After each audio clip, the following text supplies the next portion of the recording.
Hello, നമസ്കാരം സുഹൃത്തുക്കളെ. ഇന്നും നമുക്കൊരു കഥ കേട്ടാലോ? കഥ ഇഷ്ടപ്പെട്ടാൽ എല്ലാവരും ലൈക്ക് ചെയ്ത് സബ്സ്ക്രൈബ് ചെയ്ത് പ്രോത്സാഹിപ്പിക്കണേ.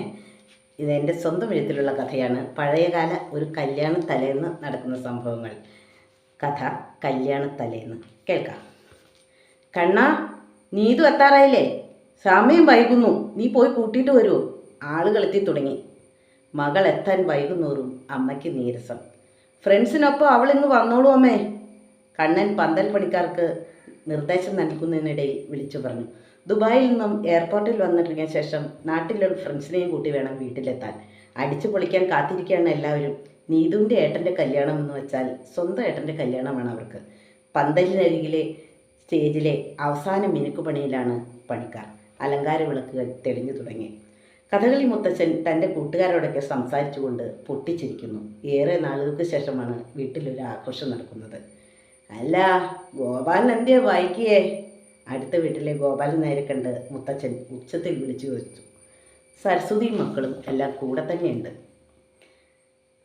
അല്ല, ഇവിടെ ഇപ്പം എന്തോ ജോലി? നമുക്ക് ജോലിയൊന്നുമില്ലല്ലോ, കൈ കഴുകി ഇരുന്നാൽ പോരെ?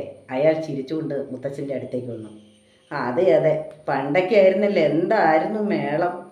എൻ്റെ കല്യാണത്തിനായിരുന്നു ഈ തലേന്ന് ഒരു ബഹളം തന്നെയായിരുന്നു. മുത്തച്ഛൻ പഴങ്കഥയുടെ ഏടുകൾ തുറക്കാൻ തുടങ്ങി.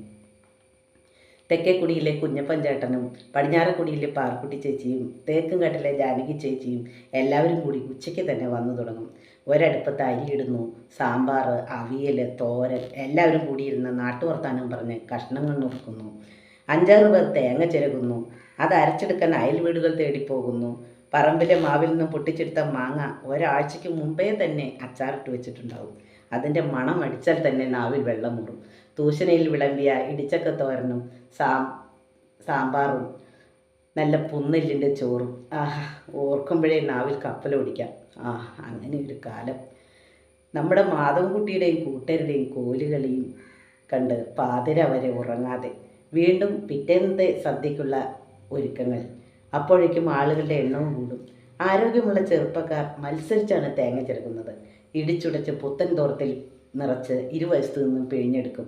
എല്ലാവരും അല്പം വെള്ളമൊക്കെ അടിച്ച് കിറങ്ങി നല്ല ആവശ്യത്തിലായിരിക്കും. പുലരാറാവുമ്പോഴേക്കും എല്ലാം ഒരുക്കി വെച്ച് ഒന്നും മയങ്ങിയാലായി.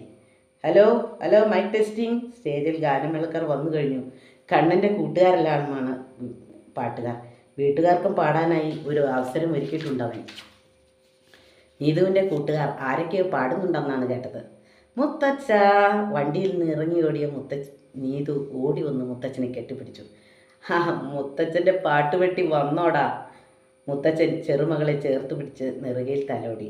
ആളുകൾ വന്നു തുടങ്ങി. കാറ്ററിംഗുകാർ പാത്രങ്ങളിൽ കൊണ്ടുവന്ന വിഭവങ്ങൾ ഓരോ പാത്രങ്ങളിൽ നിറച്ചു കഴിഞ്ഞു. യൂണിഫോം ഇട്ട ചെറുപ്പക്കാർ കാലിയാവുന്ന പാത്രങ്ങൾ നിറയ്ക്കാൻ തയ്യാറായി കാത്തുനിന്നു. അപ്പോഴാണ് ഒരു കൈയിൽ ഊന്നുവടിയും കുത്തിപ്പിടിച്ച് മറുകൈ കൊച്ചുമോളുടെ കൈ പിടിച്ച് മാധവമ്മൂമ്മ അവിടേക്ക് വന്നത്. കുട്ടികളെ പല്ലില്ലാത്ത മോണ കാട്ടി ചിരിച്ചുകൊണ്ട് അമ്മൂമ്മ തിരക്കി. കിട്ടണം കൊച്ചാട്ടൻ എന്നാ പറ്റി? നടക്കാൻ മേലേ? വീൽ ചെയറിലിരിക്കുന്ന ആങ്ങളെ കണ്ട് അമ്മൂമ്മയ്ക്ക് സങ്കടം. പണ്ടേ ഒരു കാലിനൽപ്പം ഏന്തലുണ്ട് മുത്തച്ഛന്.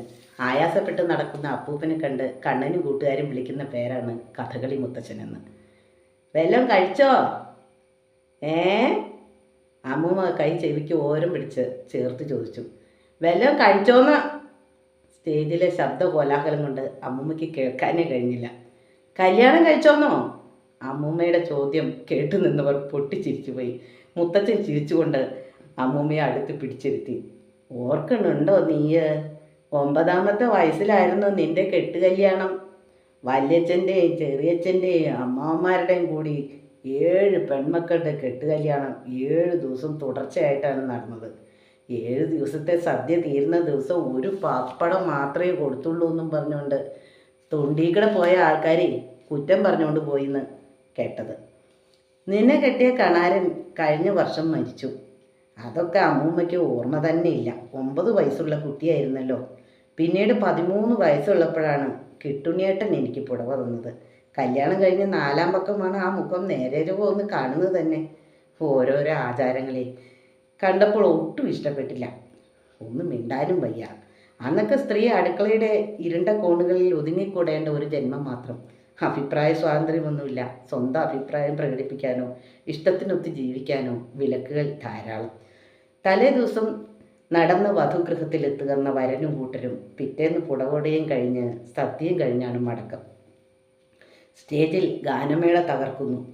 നീതുവിൻ്റെ കൂട്ടുകാരും കണ്ണൻ്റെ കൂട്ടുകാരും പാടിത്തിമിർക്കുന്നു. ഒപ്പം കണ്ണൻ്റെ അമ്മയും ഒരു കൈ നോക്കാമെന്ന് ഉറച്ച തീരുമാനത്തിൽ അങ്ങനെ സ്റ്റേജിൻ്റെ അടുത്ത് വന്ന് നിൽക്കുന്നുണ്ട് കേട്ടോ. ഇടയ്ക്കിടെ മാറിയെന്ന് കണ്ണൻ ഫോൺ ചെയ്യുന്നുണ്ട്. നാളത്തെ ഭാര്യയുമായി സല്ലപിക്കുകയായിരിക്കും. ആട്ടവും പാട്ടും സൊറവിറച്ചിലും എല്ലാം കഴിഞ്ഞ് ആളുകൾ അവരുടെ വീടുകളിലേക്ക് മടങ്ങിപ്പോയി. വരാനിരിക്കുന്ന സുപ്രഭാതത്തിലെ സുന്ദര മുഹൂർത്തം സ്വപ്നം കണ്ട് ആ വീട്ടിലുള്ളവർ ഗാഠനിദ്രയിലായി. കഴിഞ്ഞുപോയ ഓർമ്മകളുമായി നമ്മുടെ കഥകളി മുത്തച്ഛനും മാധവമ്മയും ഉറക്കത്തിനായി കാത്തു. കണ്ണനാകട്ടെ നാളത്തെ സുന്ദര നിമിഷങ്ങൾ സ്വപ്നം കണ്ട് വിദൂര ദൃശ്യ സംവിധാനത്തിലൂടെ വധുവുമായി സംഭാഷണം തുടർന്നുകൊണ്ടേയിരുന്നു പുലരും വരെ.